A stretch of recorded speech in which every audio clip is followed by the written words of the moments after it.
Good morning, everyone. Welcome to day 130 until I'm a YouTube millionaire. And I'm going to read another essay to you that I wrote back in 2016-2017 timeframe. It's called Collect Believers. The overarching abstract of this essay is basically the difference between angels and gray aliens. It's purely hypothetical, and one must be able to think in hypotheticals in order to come to new ideas about how reality works.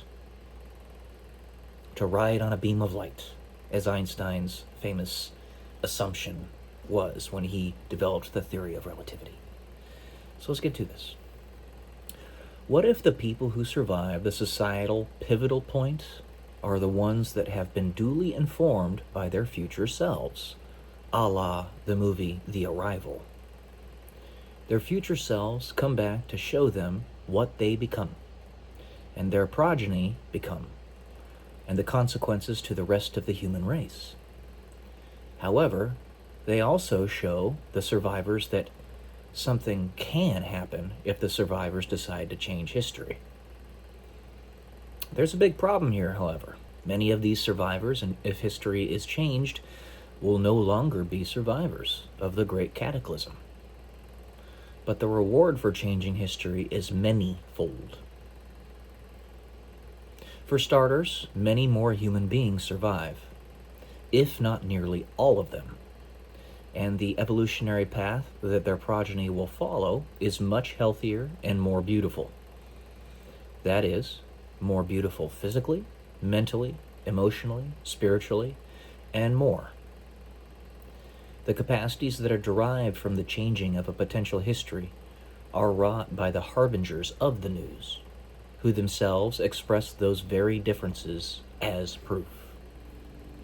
So, our evolutionary descendants of the Great Cataclysm are the Greys, and our evolutionary descendants of changing history are angels. Mind you, the two options are not mutually exclusive. But what is exclusive is how many bloodlines survive. If history is turned on its head, and the angels are made to be born before the Greys, then everyone can survive. Both histories are going to happen one way or another. For if they happen in one path, they happen in all. That is, one must think outside the confines of time and think of a timeline more as a choice stream. So, all possibilities are occurring simultaneously. The way they coalesce is merely dependent upon the way one lives in the present, which itself is defined by one's history. It can all change, and humanity will no longer be survived by the basest of people imaginable, but by people with healthier morals. It is a strange proposition to request from the most evil people to do something that is completely against their nature, operate in a non-selfish manner, but at any point you can change. You simply must commit to that change. This proposition is an odd one, and the human beings that represent the pinnacle of selfishness are not ones to change their minds, especially if it could potentially ensure the demise of their bloodlines. So, a proposition is submitted back to you. A game. If their future selves can resist the cataclysm and call it out wherever it arises, if their future selves can defend their positions, then the survivors will allow the history to change. The resistance will cause evolution, and the evil ones may acquiesce.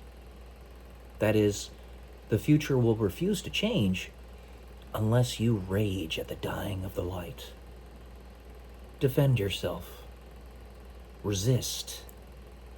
Prove your capabilities, and you will collect believers. That's it for this one, guys. Not a terribly long one, but I hope you enjoyed. Love y'all. Peace.